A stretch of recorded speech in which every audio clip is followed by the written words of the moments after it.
അസ്സലാമു അലൈക്കും വറഹ്മത്തുള്ളാഹി വബറകാതുഹു. തസ്ബീഹ് നമസ്കാരത്തിൻ്റെ രൂപവും അതിൻ്റെ മഹത്വവും നിസ്കരിക്കേണ്ട രീതിയും സമയങ്ങളും ഒക്കെയാണ് ഇൻഷാ അള്ളാഹ് ഇന്നത്തെ ക്ലാസ്സിലൂടെ പ്രതിപാദിക്കുന്നത്. വളരെ മഹത്വമുള്ള ഒരു നിസ്കാരമാണ് തസ്ബീഹ് നിസ്കാരം.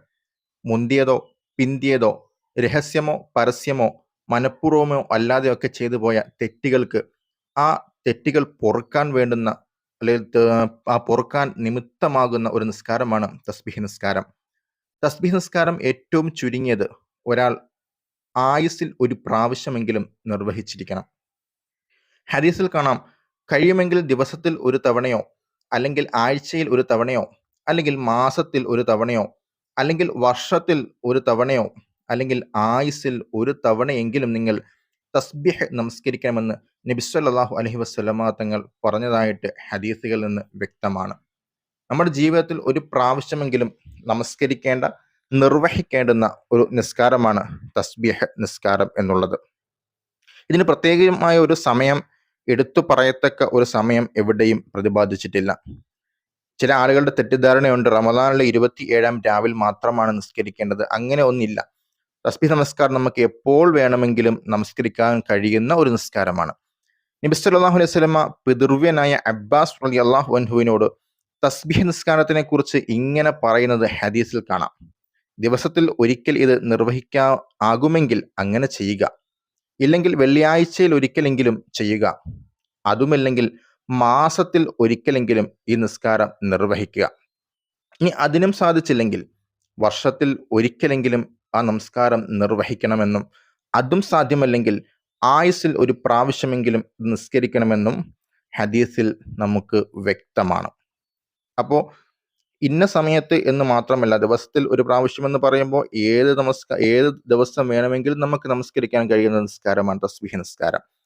തസ്ബീഹ് നിസ്കാരം ജമാഅത്ത് സുന്നത്തില്ലാത്ത നിസ്കാരമാണ്. അതുകൊണ്ട് ജമാഅത്തായി നമസ്കരിക്കേണ്ട ആവശ്യമില്ല. തസ്ബീഹ് നിസ്കാരം ഒരാൾ നിർവഹിച്ചാൽ അവന്റെ കഴിഞ്ഞുപോയ പാപങ്ങളെ അള്ളാഹു പുറത്തു കൊടുക്കുന്നതാണ്. നമ്മുടെ മുമ്പ് നമ്മൾ സംഭവിച്ചു പോയ, ജീവിതത്തിൽ അറിഞ്ഞോ അറിയാതെയൊക്കെ ചെയ്തു പോയ പാപങ്ങളെ പൊറുക്കപ്പെടാൻ ഉള്ള ഒരു നിസ്കാരമാണ് തസ്ബീഹ് നിസ്കാരം. ഈ നിസ്കാരം 4 റക്അത്താണ്. രണ്ടാമത്തെ റക്അത്തിൽ സലാം വീട്ടി 4 റക്അത്ത് ഒന്നിച്ചോ എങ്ങനെയോ അല്ല നമുക്ക് നമസ്കരിക്കാം. അഥവാ സലാം വീട്ടിയിട്ട് സുബഹി നിസ്കാരം പോലെ നിസ്കരിക്കാം, അല്ലെങ്കിൽ 4 റക്അത്തായിട്ട് നിസ്കരിക്കാം. രാത്രിയിൽ നിസ്കരിക്കുമ്പോൾ രണ്ടാമത്തെ റക്അത്തിൽ സലാം വീട്ടിക്കൊണ്ടും പകൽ നിസ്കരിക്കുമ്പോൾ 4 റക്അത്തുകൾ ചേർത്ത് നിസ്കരിക്കലാണ് ഉത്തമം. അപ്പോൾ രാത്രിയിൽ നമസ്കരിക്കാം, പകലും നമസ്കരിക്കാം എന്ന് നമുക്ക് വ്യക്തമാണ്. തസ്ബീഹ് നമസ്കാരത്തിന് പ്രത്യേക സമയമില്ല. ദിനം പ്രതി അത് ചെയ്യാവുന്നതാണ്. ദിനം പ്രതി നിസ്കരിക്കാൻ സാധിക്കുന്നില്ലെങ്കിൽ നേരത്തെ നമ്മൾ പറഞ്ഞതുപോലെ ആഴ്ചയിൽ ഒരു തവണയോ അല്ലെങ്കിൽ മാസത്തിൽ ഒരിക്കലോ അല്ലെങ്കിൽ വർഷത്തിൽ ഒരിക്കലോ ഒക്കെ നിർവഹിക്കാം. അതിനൊന്നും കഴിഞ്ഞില്ലെങ്കിൽ ആയുസ്സിൽ ഒരു പ്രാവശ്യം, ജീവിതത്തിൽ ഒരു പ്രാവശ്യമെങ്കിലും നമ്മൾ നിർവഹിക്കേണ്ടുന്ന ഒരു നിസ്കാരമാണ് തസ്ബീഹ് നമസ്കാരം. ഇതിന്റെ തസ്ബീഹ് നമുക്കറിയാം. സുബ്ഹാനല്ലാഹി വൽഹംദുലില്ലാഹി വലാ ഇലാഹ ഇല്ലല്ലാഹു അല്ലാഹു അക്ബർ. അപ്പോൾ ആദ്യമായി തസ്ബീഹ് നമസ്കാരത്തിന്റെ നിയ്യത്ത്, തസ്ബീഹ് നിസ്കാരം 2 റക്അത്ത് അല്ലാഹു തആലയ്ക്ക് വേണ്ടി ഞാൻ നിസ്കരിക്കുന്നു എന്ന് കരുതുക. തസ്ബീഹ് നമസ്കാരം 2 റക്അത്ത് അല്ലാഹു തആലയ്ക്ക് വേണ്ടി നിസ്കരിക്കുന്നു എന്ന് കരുതുക. എന്നിട്ട് ആദ്യം 2 രൂപത്തിൽ നമുക്ക് നമസ്കരിക്കാം. അതിൽ ഒരു രൂപം മാത്രമാണ് പറയുന്നത്. വജ്ഹത്തിന് ശേഷം ഫാത്തിഹ ഓതുക. ഫാത്തിഹ ഓതിയതിന് ശേഷം 15 പ്രാവശ്യം സുബ്ഹാനല്ലാഹി വൽഹംദുലില്ലാഹ് വലാ ഇലാഹ ഇല്ലല്ലാഹു അല്ലാഹു അക്ബർ എന്ന് പറയുക. അത് കഴിഞ്ഞാൽ റുക്കൂഇലേക്ക് പോകുന്നു. റുക്കൂഇൽ ചൊല്ലാനുള്ള ദുആ ചൊല്ലിയതിന് ശേഷം 10 പ്രാവശ്യം സുബ്ഹാനല്ലാഹി വൽഹംദുലില്ലാഹ് വലാ ഇലാഹ ഇല്ലല്ലാഹു അല്ലാഹു അക്ബർ എന്ന് പറയുന്നു. സമി അല്ലാഹു ലിമൻ ഹമിദ എന്ന് പറഞ്ഞ് ഇഅ്തിദാൽ നിൽക്കുക. അവിടെ പറയാനുള്ള റബ്ബനാ ലക്കൽ ഹംദ് എന്ന് തുടങ്ങുന്ന ആ ഒരു ദുആ പറഞ്ഞതിന് ശേഷം 10 പ്രാവശ്യം ചൊല്ലുക.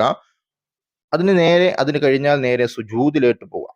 സുജൂദിലേക്ക് ചെന്നാൽ നേരെ അവിടെ 10 പ്രാവശ്യം സുബ്ഹാനല്ലാഹി വൽഹംദുലില്ലാഹി വലാ ഇലാഹ ഇല്ലല്ലാഹു അല്ലാഹു അക്ബർ എന്ന് ചൊല്ലുക. സുജൂദിന്റെ ഇടയിലെ ഇരുത്തത്തിൽ ചൊല്ലേണ്ടുന്ന ദുആയും ചൊല്ലിയതിന് ശേഷം സുബ്ഹാനല്ലാഹി വൽഹംദുലില്ലാഹി വലാ ഇലാഹ ഇല്ലല്ലാഹു അല്ലാഹു അക്ബർ 10 പ്രാവശ്യം. വീണ്ടും രണ്ടാമത്തെ സുജൂദിലും അതേപോലെ 10 പ്രാവശ്യം ചൊല്ലിയതിന് ശേഷം നേരെ നമ്മൾ എന്ത് ചെയ്യുകയാണ്? ഒന്നാമത്തെയും മൂന്നാമത്തെ റക്അത്തിൽ സാധാരണ സുജൂദിൽ നിന്ന് എഴുന്നേറ്റ് അടുത്ത റക്അത്തിലേക്ക് പോവുകയാണല്ലോ. ആ എഴുന്നേറ്റ് പോകുമ്പോൾ ഉള്ള ഒരു ഇരുത്തമുണ്ട്.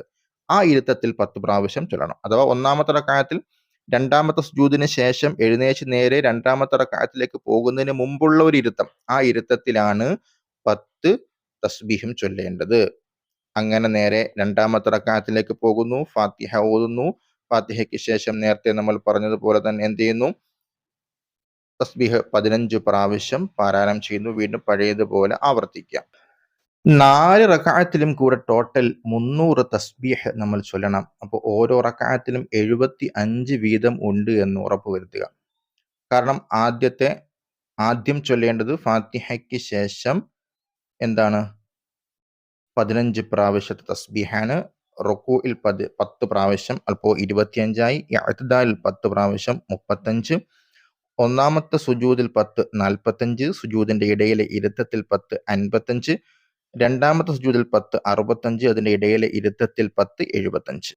അങ്ങനെ ഒരു റക്അത്തിൽ സുബ്ഹാനല്ലാഹി വൽഹംദുലില്ലാഹി വലാ ഇലാഹ ഇല്ലല്ലാഹു അല്ലാഹു അക്ബർ എന്ന ഈ തസ്ബീഹ് 75 പ്രാവശ്യവും 4 റക്അത്ത് കൊണ്ട് 300 പ്രാവശ്യവും തികയ്ക്കുക. അപ്പോൾ 2 റക്അത്ത് സലാം വീട്ടി സുബ്ഹി നമസ്കാരം പോലെ നമസ്കരിക്കലാണ് ഏറ്റവും ഉത്തമമായ രീതി.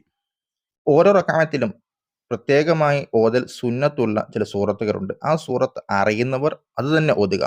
അല്ലാത്തവർ ഏത് സൂറത്താണോ നിങ്ങൾക്ക് അറിയുന്നത് ആ സൂറത്ത് തന്നെ ഓതിയാൽ മതിയാകും. ഒന്നാമത്തെ റക്അത്തിൽ ഫാത്തിഹയ്ക്ക് ശേഷം സൂറത്തു തകാസുർ, അൽഹാക്കുമുത് തകാസുർ ഹത്താ സുർത്തുമുൽ മഖാബിർ കല്ലാ സൗഫ തഅലമൂൻ എന്ന് തുടങ്ങുന്ന ആ ഒരു സൂറത്താണ് ഒന്നാമത്തെ റക്അത്തിൽ സുന്നത്തുള്ളത്. രണ്ടാമത്തെ റക്അത്തിലാണെങ്കിൽ സൂറത്തുൽ അസ്ർ, വൽ അസ്ർ ഇന്നൽ ഇൻസാന ലഫീ ഖുസ്ർ ഇല്ലല്ലദീന ആമനു വഅമിലുസ് സ്വാലിഹാത്ത് എന്ന ആ ഒരു സൂറത്ത്. മൂന്നാമത്തെ റക്അത്തിൽ സൂറത്തുൽ കാഫിറൂൻ, ഖുൽ യാ അയ്യുഹൽ കാഫിറൂൻ ലാ അഅ്ബുദു മാ തഅ്ബുദൂൻ വലാ അൻതും ആബിദൂന മാ അഅ്ബുദു എന്ന് തുടങ്ങുന്ന ആ സൂറത്തും. നാലാമത്തെ റക്അത്തിൽ സൂറത്തുൽ ഇഖ്ലാസ്, ഖുൽ ഹുവല്ലാഹു അഹദ് അല്ലാഹുസ് സമദ് എന്ന ആ ഒരു സൂറത്തുമാണ് ഓതേണ്ടത്. അറിയാത്തവർ ഏത് സൂറത്താണോ നമുക്ക് കാണാതെ അറിയുന്നത് ആ സൂറത്ത് തന്നെ ഓതിയാൽ മതിയാകും.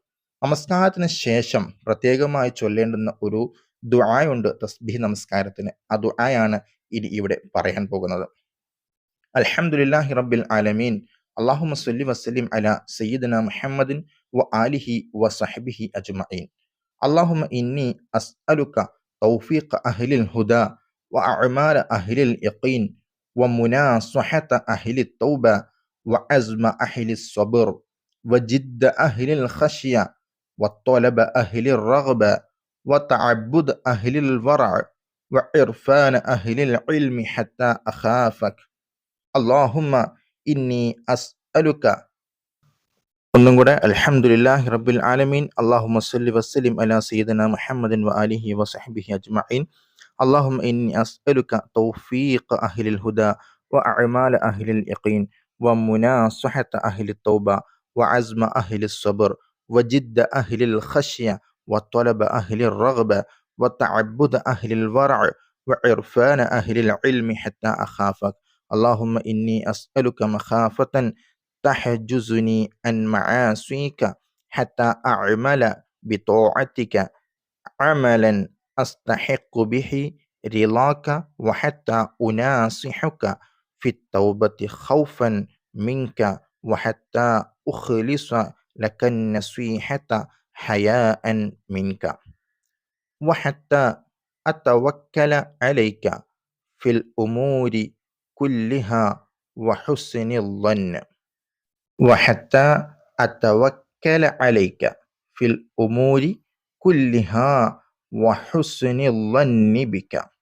سبحان خالق النور ربنا أتمم لنا نورنا واغفر لنا إنك على كل شيء قدير برحمتك يا أرحم الراحمين.